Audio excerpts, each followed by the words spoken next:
Insights at the She Shed. I'm Julie Hasowitz with RE/MAX Suburban.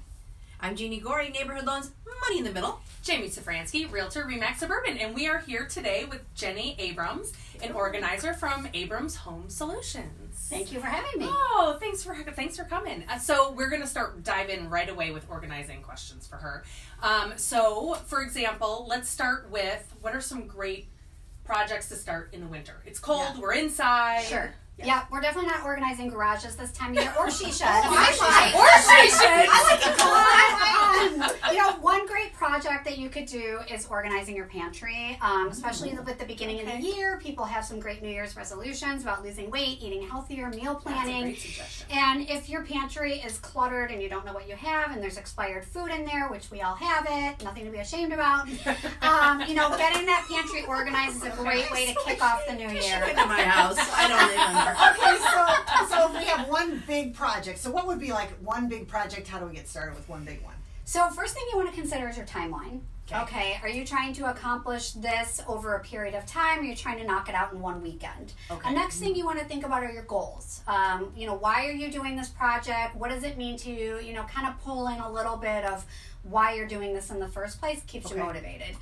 I would also think about what's working in the space and what's not working in the space. Okay. What do you envision ideally for the space? So kind of asking yourself those questions and then breaking the project down into more manageable chunks. So if you're wanting to do your garage or your basement, for example, that's a large area. So you're going to want to break it down into corners of the room or different parts of the room.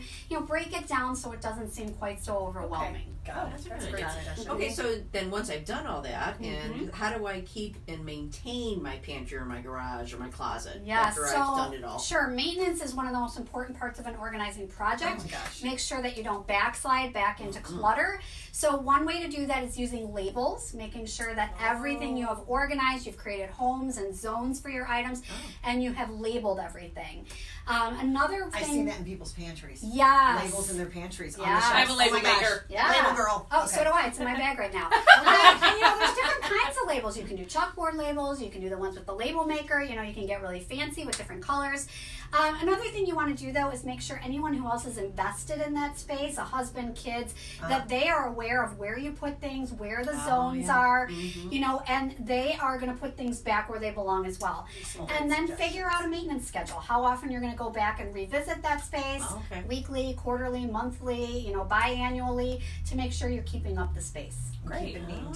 Okay, so we had one question, Suzanne Chelowinski. This was from you. Is it worth it to do a garage sale?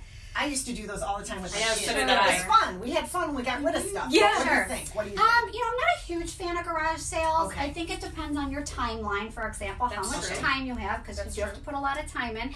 But there's so many ways to sell things online now with Facebook Marketplace and Nextdoor and all these things that didn't exist 20 years ago. We have a lot more options for selling things. So if you are really invested in the process and you have time for it, great. But there certainly are a lot of other options available these days. Great suggestion. Yeah. Good to know. Thank you so much for Thank you joining so us today. much. Bye. Bye.